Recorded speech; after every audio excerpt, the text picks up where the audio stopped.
Oui, où est-elle? Que s'est-il passé? Un an après la disparition de la jeune fille de 15 ans, on ne peut toujours pas répondre à cette question. C'était le samedi 23 décembre dans le Bas-Rhin. Elle devait rejoindre la gare de son village pour aller à Strasbourg. Elle n'est jamais montée dans le train et son téléphone a cessé d'émettre à 11h22 précisément. Presque un an après d'enquête. Que sait-on? On va en parler avec Mélanie Vecchio du service police-justice. Christian Flech, bonjour, merci d'être en plateau. Ancien patron de la police judiciaire de Paris. D'abord, vous allez entendre ce qu'a dit le procureur. Il est revenu sur ces mois d'enquête qui a patiné au début, c'est vrai. Ça s'est accéléré à l'été. Une voiture retrouvée, une Ford Puma, son conducteur. Ce suspect devient le principal. Il est identifié, mais il s'est suicidé avant d'être arrêté. Son nom, Samuel Gonin.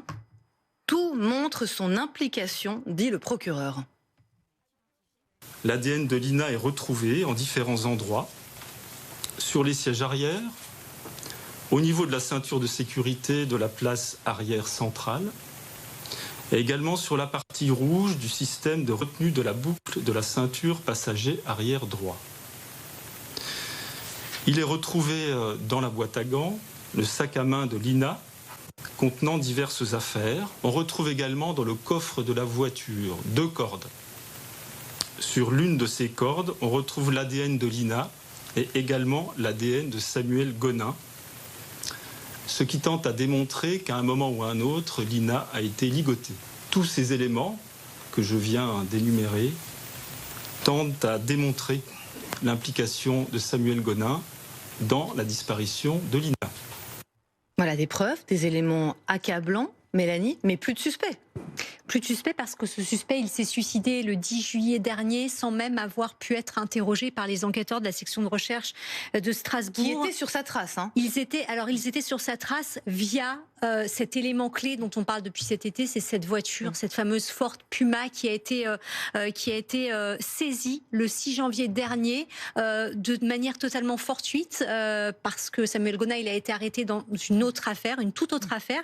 Cette voiture, elle a été mobilisée pendant plusieurs mois dans une fourrière de Narbonne et c'est le 26 juin dernier que l'IRCGN a pu inspecter cette voiture. En tout cas, les gendarmes ont pu remettre la main sur ce véhicule, inspecté par l'IRCGN, donc les experts de la gendarmerie, le 26 juin dernier et le 26 juillet, eh bien, les résultats sont tombés. L'ADN a parlé, comme on dit, la reine des preuves, parce que l'ADN de Lina a été retrouvé dans ce véhicule et puis tout simplement, et le procureur l'a rappelé, cette voiture, et on en a la preuve maintenant totalement formelle, scientifique, c'est que cette voiture, elle se trouvait au moment des faits, à l'endroit où Lina a disparu. Alors, pourquoi est-ce qu'il se trouvait dans la région? Qu'est-ce qui a fait monter Lina à bord, si vraiment elle est montée? Pourquoi l'a-t-il ligoté? Qu'en a-t-il fait? Ce qui est terrible, Christian Flech, c'est qu'on n'aura pas de réponse parce qu'on est passé à côté de cet homme. C'est quand même un raté. Alors, écoutez, d'abord, je vais revenir sur ce que vous avez dit. L'enquête n'a pas piétiné, l'enquête dure. C'est des investigations qui sont forcément longues. À partir du moment où il n'y a pas une piste évidente, les gendarmes ont déroulé les investigations qui ont duré très longtemps, mais qui aboutissent quand même à une application d'un individu. Ensuite, ce que j'ai compris dans la presse, c'est que cette voiture avait été volée et que le lien entre Gonin, qui sans doute la conduisait, et cette voiture volée n'a pas été fait, ne pouvait pas être fait directement.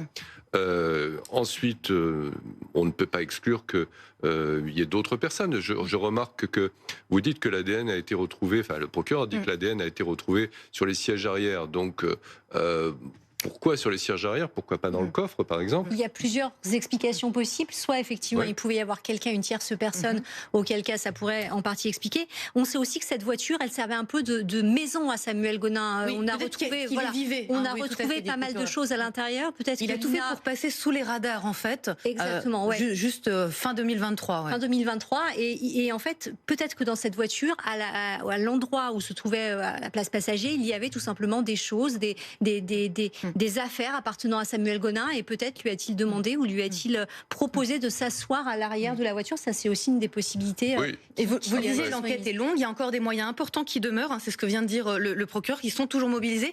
Presque un an après, comment est-ce qu'on travaille? Sur quels éléments? Parce qu'il y a des preuves forcément qui se sont effacées, qui ont disparu. Sur quoi on travaille? Regardez la situation, toute chose étant gardé du grêlé qu'on a identifié très longtemps après, qui s'est suicidé et dont on reconstitue le parcours criminel. Là aussi, on peut reconstituer ce qui s'est passé avec cet individu, avec qui a-t-il été en contact. Donc maintenant qu'il est identifié, maintenant qu'il est largement suspecté, il a des contacts, il a des téléphones qui peuvent borner, il a une activité criminelle ou pas, des amis, et tout ça peuvent donner des éléments aux gendarmes pour progresser dans la compréhension.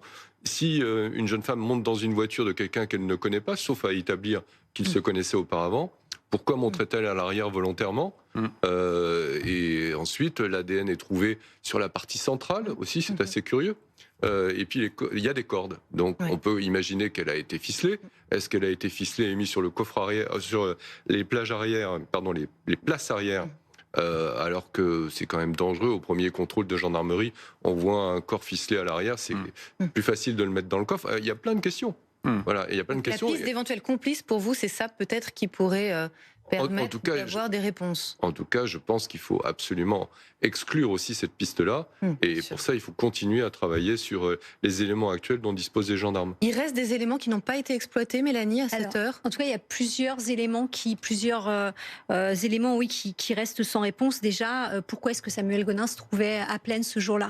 On sait qu'il avait une vie, le procureur l'a dit, une vie d'errance. Il avait cette voiture et il se déplaçait un peu partout. Il était allé en Espagne. Son ancienne compagne que nous avions interrogée nous avait dit que justement, il n'avait pas de domicile fixe, même s'il avait une maison, mais il errait beaucoup. Donc, qu'est-ce qu'il faisait ce jour-là à Plaine? Et puis, savoir si les deux personnes, si Samuel Gonin et si Lina se connaissaient. Pour l'instant, la réponse est non. Il n'y avait pas de lien évident entre ces deux personnes. Tout laisse à penser qu'ils ne se connaissaient pas. En tout cas, la famille, les habitants de Plaine, la famille et les amis de Lina que nous avions interrogés à ce sujet nous disaient que Lina n'avait jamais parlé à cette personne. Donc, aucun lien évident entre les deux personnes. Christian Flech, une dernière question. On peut s'approcher de la vérité, dit le procureur. Comment, vous qui avez dirigé la police judiciaire, on accompagne la famille? Parce qu'on imagine les parents de Lina qui, depuis 1 an, veulent savoir. N'ont sans doute plus d'espoir, mais veulent savoir. C'est d'autant plus compliqué que l'affaire est médiatisée et qu'un certain nombre d'éléments arrivent dans la presse, dont peut-être... Y compris des choses fausses? Bien sûr, y compris des choses fausses. Donc c'est extrêmement compliqué. Les avocats sont là aussi pour aider la famille à accompagner. Le procureur, par ses points presse, évite aussi qu'il y ait un certain nombre d'éléments qui soient faux et diffusés. Et lui donne la vérité judiciaire. Et je pense que c'est bien qu'il y ait des conférences plus régulièrement dans une affaire qui est aussi médiatique. Parce que la famille a besoin aussi de savoir. Et avant tout, la famille, on va lui dire que c'est Gonin, ok, mais elle a envie de connaître l'endroit où est le corps de la victime. D'avoir un corps. D'avoir un pour corps. pouvoir faire son deuil. Et là-dessus, pardon, à l'instant, le procureur explique, parce que la question lui a été posée sur combien de zones de recherche. Il dit un certain nombre, et surtout, je n'en dirai pas plus pour la sérénité des investigations. Un certain nombre de zones de recherche pour tenter de retrouver le corps de Lina.